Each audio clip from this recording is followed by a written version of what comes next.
En l'absence de lésions associées sur cette entorse de la cheville, le traitement va avoir pour objectif, d'une part, le plus rapidement possible, de calmer la douleur et de limiter le gonflement de la cheville, d'autre part, de permettre la cicatrisation du ligament qui a été partiellement abîmé, voire totalement rompu. Et le troisième point sera de récupérer une musculature de qualité commandée par le cerveau de façon à ce que la cheville soit particulièrement protégée pendant les activités physiques et sportives, même pendant la marche, et puis qu'on évite absolument d'avoir des récidives. Premier point, calmer la douleur et limiter le gonflement. Alors vous pouvez avoir une action très rapide sur le terrain pratiquement ou à distance si c'est une entorse qui se réalise dans la rue et que vous avez besoin de regagner votre domicile, vous trouvez éventuellement un café qui peut vous donner un petit peu de glace. Ça sera justement l'application, comme vous le voyez ici, de glace très précocement sur la région qui a été traumatisée. L'application de glace va permettre de calmer la douleur, mais elle va également permettre de limiter le saignement.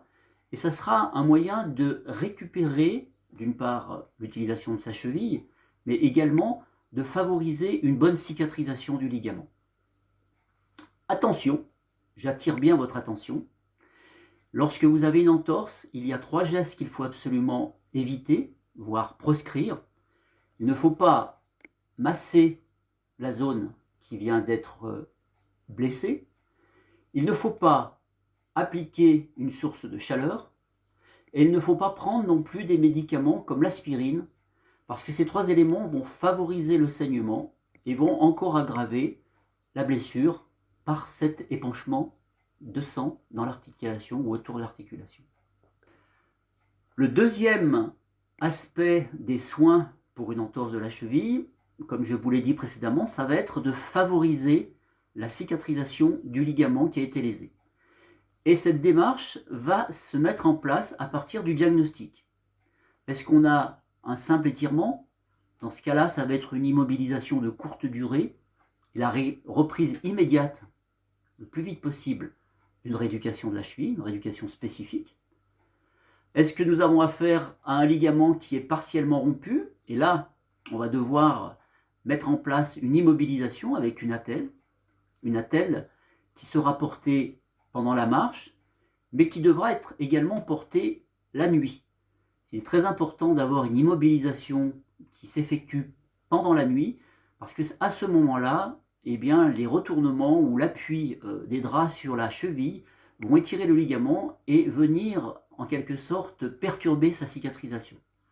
Donc je vous répète, le port d'une attelle devra se faire jour et nuit.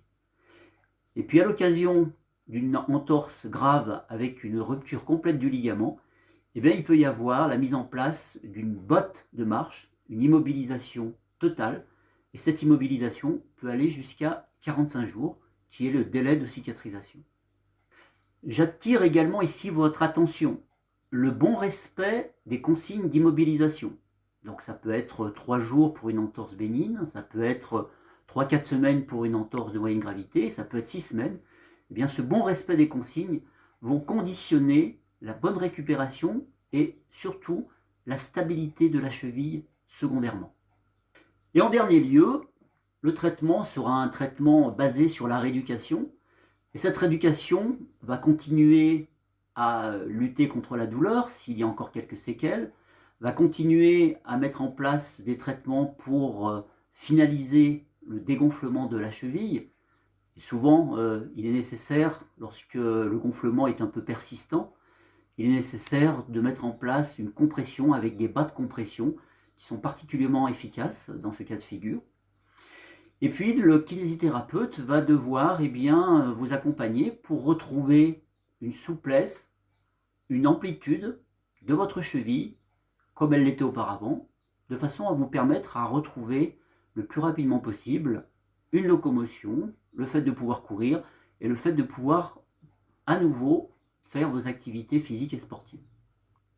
Mais cette rééducation ne va pas s'arrêter à cette simple récupération de votre cheville comme elle l'était auparavant.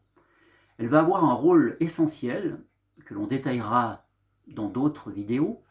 Ce rôle essentiel va être de réveiller la musculature qui s'est mise en sommeil à la suite du traumatisme.